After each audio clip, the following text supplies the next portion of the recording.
السلام علیکم، welcome to اندر online class. Dear students, ہمارا آج کا ٹاپک ہے صدارتی طرز حکومت، پریزیڈنشل فارم آف گورنمنٹ.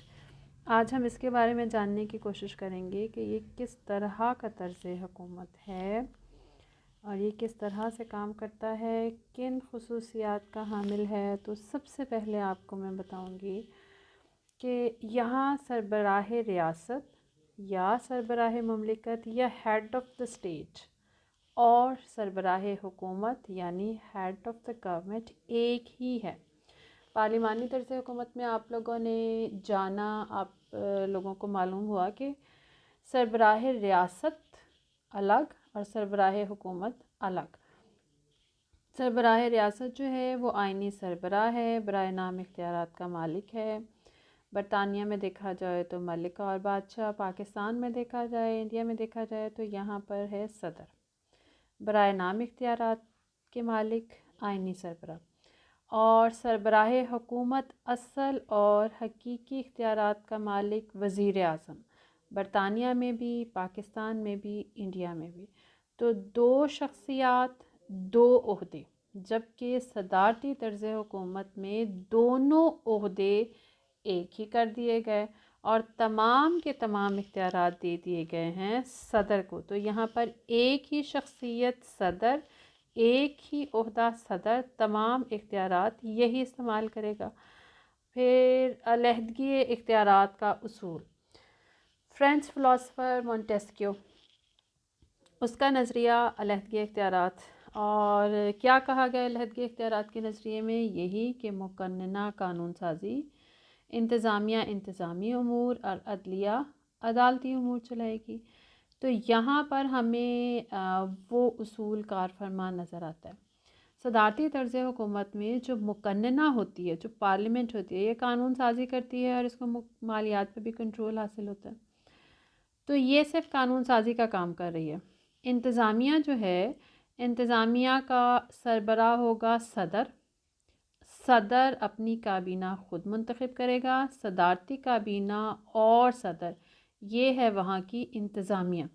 اور صدر جو ہے نا، اس کو ڈائریکٹ یا انڈائریکٹ الیکشن کے ذریعے سے منتخب کیا جائے گا. اس کی جو مخصوص مدت ہے، اس مدت کے لیے اس کو منتخب کیا جائے گا. اس سے پہلے صدر کو اس کے عہدے سے ہٹانا مشکل ہوتا ہے. اگر ہٹانا ہے تو برطرفی کے لیے مواخذہ کرنے کا طریقہ آئین میں دیا گیا ہوتا ہے، اس کے تحت اس کو برطرف بھی کیا جا سکتا ہے. تو صدر جو ہے اپنی کابینہ سمیت انتظامیہ ہے، انہوں نے قانون کو نافذ کرنا ہے، امن و امان کو کنٹرول کرنا ہے، نظم و نسق کو چلانا ہے. تو مقننہ قانون بنائے گی، انتظامیہ نظام حکومت کو چلاتے ہوئے نظم و نسق کو دیکھے گی اور پھر قانون کو نافذ بھی کرے گی. تو اب یہ جو صدر ہے اور صدارتی کابینہ ہے، یہ مقننہ کے رکن نہیں ہوتے. پارلیمانی طرز حکومت میں ہوتے ہیں. صدارتی طرز حکومت میں یہ مقننہ کے سامنے جواب دہ بھی نہیں ہوتے، جبکہ پارلیمانی طرز حکومت میں جو کابینہ کے اراکین ہوتے ہیں وہ مقننہ کے سامنے بھی جواب دہ ہوتے ہیں، کیونکہ مقننہ اور انتظامیہ ان میں ہم آہنگی پائی جاتی ہے. ان کا تعلق ایک ہی جگہ سے ہوتا ہے. مقننہ سے منتخب کیا جاتا ہے انتظامیہ کو، یعنی وزیر اعظم اور اس کی کابینہ جو ہے، جو انتظامیہ ہے، وہ مقننہ کے اندر سے ہی لی جاتی ہے. جبکہ یہاں پر اس کا مقننہ سے تعلق نہیں ہے، وہ مقننہ کے اراکین بھی نہیں ہیں. پارلیمانی طرز حکومت میں وہ اراکین ہوتے ہیں، یہاں پہ وہ اراکین بھی نہیں ہیں اور ان کے سامنے جواب دہ بھی نہیں ہیں. پھر اگر تیسرا ادارہ دیکھا جائے علیحدگی اختیارات کے اصول کے تحت، تو عدلیہ عدل و انصاف کرے گا، عدالتی امور چلائے گا. تو یہاں پر جو نظریہ علیحدگی اختیارات ہے وہ ہمیں نظر آتا ہے، وہ اصول یہاں کار فرما ہے. مقننہ الگ، انتظامیہ الگ، عدلیہ الگ. وہ الگ بات ہے کہ چیک اینڈ بیلنس کا اصول بھی یہاں پہ موجود ہوتا ہے، کیونکہ مکمل علیحدگی اختیارات جو ہے وہ ممکن نہیں ہے کہ بالکل الگ الگ کر دیا جائے. ایک دوسرے کے کام کو چیک بھی کیا جاتا ہے اور پھر بیلنس کرنے کی کوشش کی جاتی ہے. تمام اختیارات کے حوالے سے یہ اصول یہاں کا فرما ہوتا ہے. ایک بار پھر ہم خصوصیات کے حوالے سے اس کو کھول کے دیکھ لیتے ہیں، آپ کو زیادہ اچھے طریقے سے سمجھ میں آ جائے گا.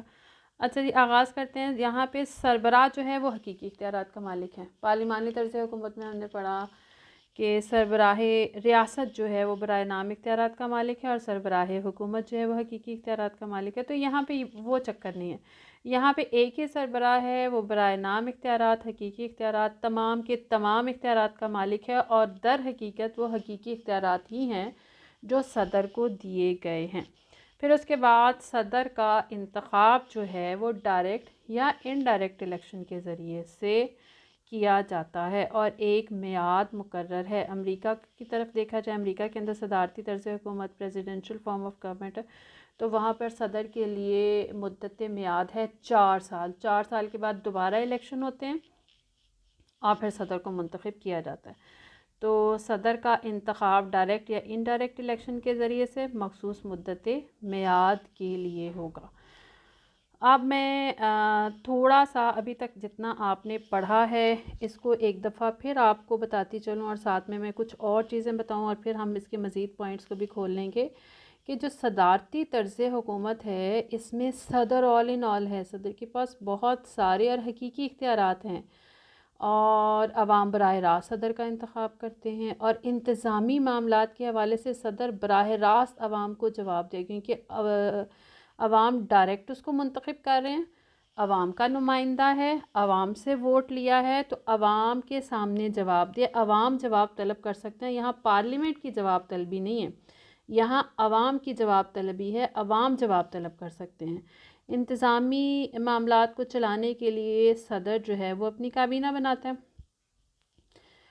لیکن یہ یہاں آپ نے پڑھا اس کو، تو انتظامی معاملات جتنے بھی صدر نے چلانے ہیں اس کے پاس اپنی ایک کابینہ ہے جو اس کی اپنی تشکیل کردہ ہے۔ یہاں پر پارلیمانی نظام کی طرح پابند نہیں ہے صدر کہ وہ اپنے تمام وزراء کو اپنی سیاسی جماعت میں سے لے، یہاں پر صدر آزاد ہے اپنی کابینہ کی تشکیل کے حوالے سے، وہ جہاں سے چاہے اپنے وزراء کا انتخاب کر سکتا ہے۔ یہاں پر اب آپ نے بات کو غور سے سمجھنا ہے اور اس کو اپنے ذہن میں بھی رکھنا ہے کہ صدر جہاں سے چاہتا ہے اپنے وزراء کا انتخاب کر لیتا ہے۔ اس کا مطلب یہ ہے کہ صدر اگر چاہے، اس کے پاس پورا ملک ہے، پورے ملک میں سے قابل ترین افراد کو چن کر اپنی کابینہ میں شامل کر سکتا ہے، جبکہ پارلیمانی طرز حکومت میں وزیر اعظم اتنا آزاد نہیں ہے، اس کی لمیٹیشن ہے، اور اس کی لمیٹیشن ہے پارلیمنٹ کا ممبر ہونا۔ جو ممبر آف پارلیمنٹ ہوگا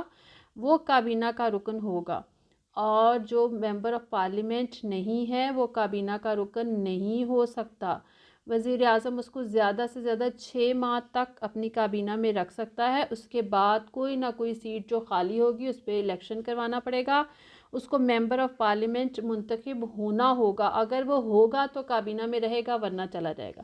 تو ممبر آف پارلیمنٹ ہونا ضروری ہے، یہاں پہ ضروری نہیں ہے، یہاں پہ پورا ملک ہے، صدر کے پاس آزادی ہے، وہ جس کو چاہے اپنی کابینہ میں رکھ سکتا ہے، اور کابینہ کے جو ممبرز ہیں وہ صدر کی خوشنودی تک اپنے عہدوں پر فائز رہیں گے۔ جب تک صدر چاہے گا وہ اپنے عہدوں پر کام کریں گے، اور جب صدر چاہے گا ان کو برطرف بھی کر دے گا۔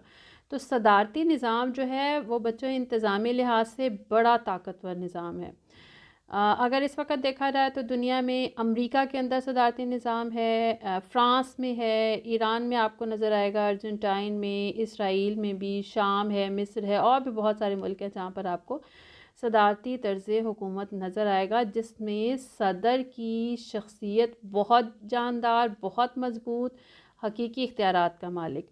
صدارتی طرز حکومت میں صدر جو ہے وہ بہت طاقتور انتظامی عہدیدار ہے۔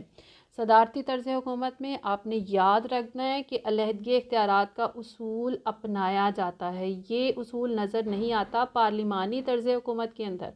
وہاں پر مقننہ اور انتظامیہ دونوں کا تعلق ایک ہی جگہ سے ہے، ان میں ہم آہنگی پائی جاتی ہے، یہاں پر ایسا نہیں ہے۔ صدارتی طرز حکومت میں اگر تو انتظامی کابینہ جو ہے وہ اچھے طریقے سے اپنا کام کرتی رہے تو وہ بہت اچھی انتظامی کارکردگی کا مظاہرہ کر سکتی ہے۔ اس کی واضح مثال ہمارے سامنے امریکہ کی ہے۔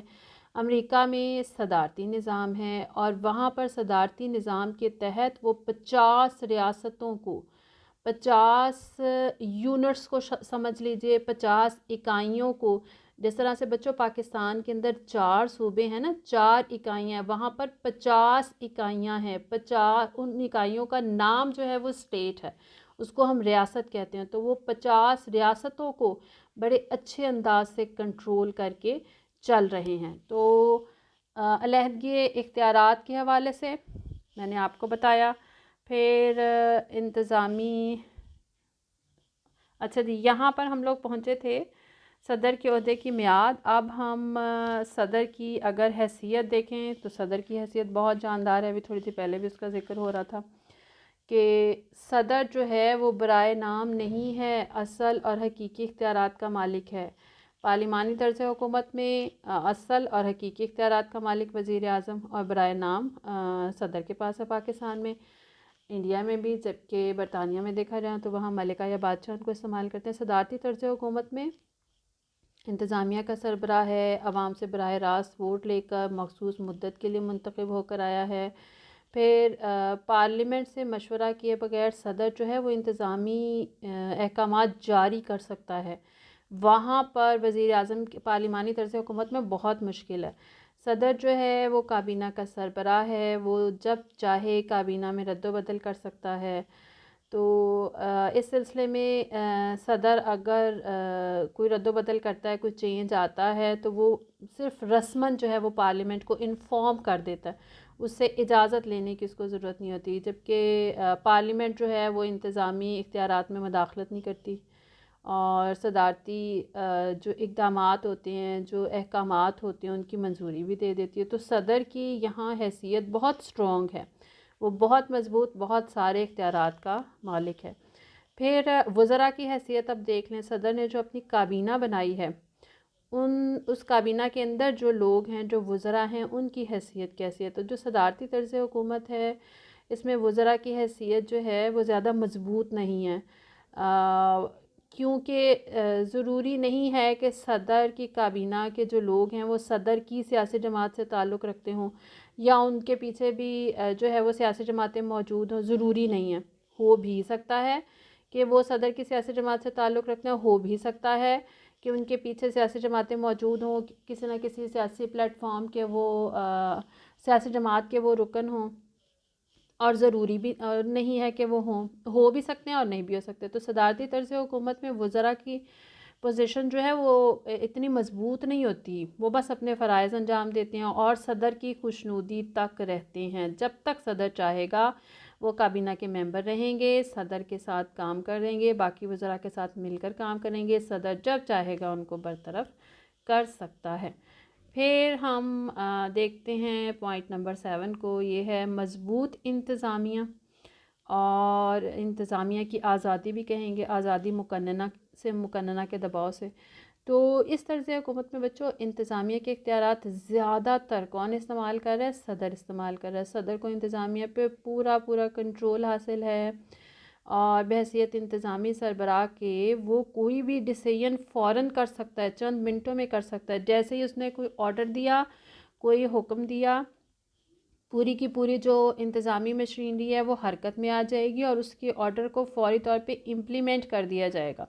تو اس طرح سے آل ان آل صدر ہے، تمام اختیارات اس کے پاس ہیں، انتظامی امور کے تمام اختیارات اس کے پاس ہیں۔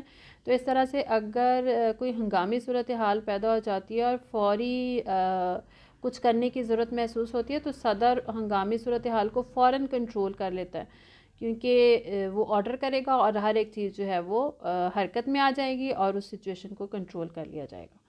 تو پھر ہم دیکھتے ہیں کہ سیاسی دباؤ میں بھی ہمیں کمی نظر آتی ہے۔ نظریہ علیحدگی اختیارات جو ہے اس کے تحت مقننہ اور انتظامیہ الگ الگ ہوتے ہیں۔ صدر اور صدارتی کابینہ کے اراکین پارلیمنٹ کے رکن نہیں ہوتے اور نہ ہی وہ جواب دہی کے پابند ہوتے ہیں۔ دوسری طرف صدر پر بھی تنقید کی سب کو اجازت ہے، سب نے ووٹ کے ذریعے سے منتخب کیا ہے، سب جواب طلب کر سکتے ہیں، سب عوام، لہٰذا جو چاہے انتظامیہ پہ تنقید کرے، کوئی فرق نہیں پڑتا۔ اس طرح سے صدارتی طرز حکومت میں سیاسی دباؤ اور اختلافات جو سیاسی جماعتوں کے اندر ہوتے ہیں، پارلیمنٹ کے اندر بہت پیچیدگیاں پیدا ہوتی ہیں، وہ بہت کم دیکھنے کو ملتا ہے۔ پھر پارلیمنٹ کی بھی آزادی ہے، پارلیمنٹ بھی انتظامیہ کے دباؤ سے آزاد ہے، پارلیمانی طرز حکومت میں وہ آزاد نہیں ہوتی، صدارتی طرز حکومت میں آزاد ہے۔ پارلیمانی طرز حکومت میں پارلیمنٹ باقاعدہ انتظامیہ کے دباؤ میں ہوتی ہے، تمام فیصلے وہاں کابینہ کر رہی ہوتی ہے، وزیر اعظم اور کابینہ کے فیصلے ہوتے ہیں، اور تمام حکمران جماعت جو ہے وہ انتظامیہ کے دباؤ میں وہ فیصلے جو ہیں وہ کر رہے ہوتے ہیں۔ کسی بھی رکن کو انتظامیہ کے خلاف بولنے کی اجازت نہیں ہوتی۔ پارلیمنٹ میں سیاسی جماعتوں کا بڑا ہولڈ ہوتا ہے، مضبوط گرفت ہوتی ہے پارٹی کی۔ صدارتی طرز حکومت میں پارلیمنٹ یہاں پہ آزاد ہے، انتظامیہ کا کوئی دباؤ نہیں، وہ پارلیمنٹ کے اندر مختلف معاملات سے متعلق کھل کے اظہار رائے کر سکتے ہیں۔ تو پارلیمنٹ جو ہے وہ ہر طرح سے آزاد ہے، قانون سازی اس کا کام ہے، وہ اپنا کام کرے، اپنے معاملات کے حوالے سے، مسودات قانون سازی کے حوالے سے کھل کے بات چیت، کھل کے خیالات کا اظہار، کسی قسم کا کوئی دباؤ نہیں، اور پھر قانون سازی کی جاتی ہے۔ پھر عدلیہ کی حیثیت یہاں پہ ہم دیکھیں گے۔ اب بچوں، قانون سازی کے اختیارات ہیں پارلیمنٹ کے پاس، انتظامی معاملات کس نے چلانے ہیں؟ صدر نے چلانے ہیں، صدر کی ذمہ داری ہے۔ تو اب ہم اگر عدلیہ کو دیکھیں تو عدلیہ بھی بہت مضبوط ادارہ ہے، اب وہ ان دونوں اداروں پر حاوی بھی نظر آتا ہے۔ کس طرح سے کہ پارلیمنٹ کے بنائے ہوئے قوانین اور انتظامیہ کے احکامات جو بنیادی حقوق کی خلاف ورزی کر رہے ہیں یا جو آئین سے متصادم ہیں، ان اقدامات کو، اس قانون سازی کو مسترد کر سکتی ہے عدلیہ، کالعدم قرار دے سکتی ہے۔ تو عدلیہ بھی عدل و انصاف کے تقاضوں کو پورا کرتے ہوئے انصاف کرتی ہوئی نظر آ رہی ہے، با اختیار ہے، مضبوط ادارہ ہے۔ اگر مقننہ قانون بنا رہی ہے، انتظامی معاملات کو چلا رہی ہے، تو عدلیہ بھی ہمیں مضبوط حیثیت سے نظر آ رہی ہے۔ پھر اس کے بعد ہم دیکھتے ہیں چیک اینڈ بیلنس، روک اور ٹوک اور ساتھ میں توازن۔ اب امریکہ کی مثال ہی میں آپ کو دوں گی کہ مونٹیسکیو کے نظریے علیحدگی اختیارات پہ عمل کیا گیا، مقننہ الگ، انتظامیہ الگ، عدلیہ الگ، تو کچھ کمپلیکیشنز آئیں، کچھ پیچیدگیاں آئیں سسٹم کے اندر، تو پھر سسٹم میں آئین کے اندر چیک اینڈ بیلنس کا اصول جو ہے اس کو شامل کیا گیا۔ اب چیک اینڈ بیلنس میں کیا ہے کہ تینوں ادارے اپنا اپنا کام کریں گے، اپنی اپنی حدود کے اندر کریں گے، پھر ایک دوسرے کے کام کو چیک کرنا اور بیلنس کرنا، اگر کوئی اپنی حدود سے باہر آ رہا ہے تو اس کو اس ادارے کی حدود کے اندر رکھنا۔ پارلیمنٹ کئی معاملات میں جو ہے وہ انتظامی اختیارات کو چیک کرنے کا اختیار رکھتے ہیں، جبکہ انتظامی اختیارات صدر کے پاس ہوتے ہیں۔ وہ اہم موقعوں پر قانون سازی کو اور مالیاتی اختیارات کے حوالے سے اس کا ہمیں چیک اینڈ بیلنس وہاں پہ نظر آتا ہے۔ اب میں یہاں پہ آپ کو چھوٹی چھوٹی سی مثالیں دوں گی کہ صدر جو ہے وہ اختیار رکھتا ہے اختیارات تقرری مختلف عہدوں پر مقرر کرنا، پھر معاہدات کرنا، یہ صدر کے اختیارات میں شامل ہے۔ صدر نے اپنا یہ اختیار استعمال کیا، اب اس کو چیک کر رہی ہے سینٹ، حتمی منظوری سینٹ نے دینی ہے تو تقرری قابل عمل ہوگی۔ معاہدات کی بھی حتمی منظوری جو ہے وہ وہاں پہ سینٹ، پارلیمنٹ کا ایک ایوان حتمی منظوری دے گی تو اس پہ عمل درآمد ہوگا، ورنہ وہ منسوخ بھی ہو سکتے ہیں۔ تو صدر اپنا اختیار استعمال کر رہا ہے اور اس کو چیک جو ہے وہ پارلیمنٹ کا ایک ایوان کر رہا ہے۔ اسی طرح سے پارلیمنٹ کے دونوں ایوانوں نے مل کے ایک قانون بنایا ہے تو صدر اس کو جو ہے وہ ریجیکٹ کر سکتا ہے، صدر جو ہے وہ اس کو ویٹو کر سکتا ہے۔ تو قانون بنا رہی ہے مقننہ اور اس کو چیک کر رہا ہے اور بیلنس کرنے کی کوشش کر رہا ہے صدر جو انتظامیہ کا سربراہ۔ اسی طرح سے عدلیہ ہے، مقننہ نے کوئی قانون بنایا ہے اور وہ آئین سے متصادم ہے، صدر نے کوئی حکم نامہ جاری کیا ہے جس سے بنیادی حقوق کی خلاف ورزی ہو رہی ہے یا آئین سے متصادم ہے، تو ایسے میں وہ اس حکم نامے کو، اس آرڈر کو اور جو قانون پارلیمنٹ نے بنایا ہے جو متصادم ہے اس کو کالعدم قرار دے سکتی ہے، اس کو ریجیکٹ کر سکتی ہے۔ تو تینوں ادارے جو ہیں وہ اپنی اپنی حدود میں اپنا اپنا کام کریں، لیکن ان کو کوئی نہ کوئی ادارہ چیک کرنے والا بھی ہے اور پھر ان کے اختیارات کو بیلنس کرنے والا بھی ہے. تو یہ اصول جو ہے وہ بھی متعارف کروایا گیا ہے.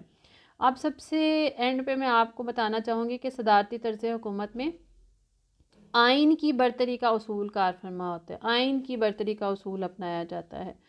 پارلیمانی نظام میں میں نے آپ کو بہت بار بتایا کہ پارلیمنٹ کی برتری کا اصول اپنایا جاتا ہے. پارلیمنٹ سب کچھ کر سکتی ہے, بہت اختیارات با اختیار ہے, اختیارات کا سرچشمہ ہے. پارلیمنٹ کے بنائے ہوئے کسی بھی قانون کو چیلنج کرنا بہت مشکل ہو جاتا ہے. لیکن صدارتی طرز حکومت میں آئین کی برتری کا اصول کار فرما ہے.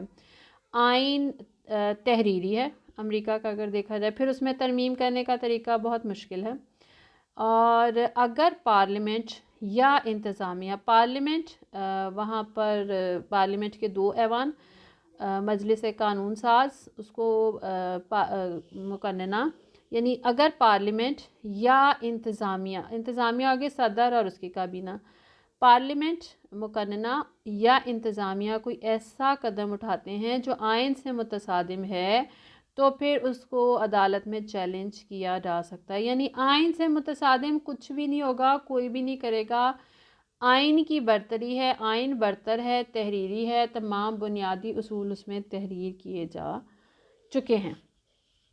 تو بچوں یہ تھا ہمارا آج کا پریزیڈنشل فارم آف گورنمنٹ, صدارتی طرز حکومت. اس کی سب سے بڑی خاصیت پارلیمانی طرز حکومت میں جو 2 الگ الگ شخصیات, 2 الگ الگ عہدے, یہاں پر ایک ہی ذات, ایک ہی شخص اور تمام اختیارات اسی کی ذات میں مرتکز. پھر علیحدگی اختیارات ہمیں نظر آتی ہے. پھر اس کے بعد مقننہ بھی آزاد ہے, اہم خصوصیت, اور انتظامیہ بھی آزاد ہے, اور صدر کی حیثیت یہاں پر بہت مضبوط ہے. صدر بہت با اختیار ہے, اور عدلیہ جو ہے اس کی حیثیت بھی یہاں پر مضبوط ہے. بچوں یہ تھا ہمارا آج کا ٹاپک. کل انشاءاللہ صدارتی طرز حکومت کی خوبیوں کے ساتھ ہم اپنی کلاس کا آغاز کرتے ہیں. تب تک کے لیے اللہ حافظ.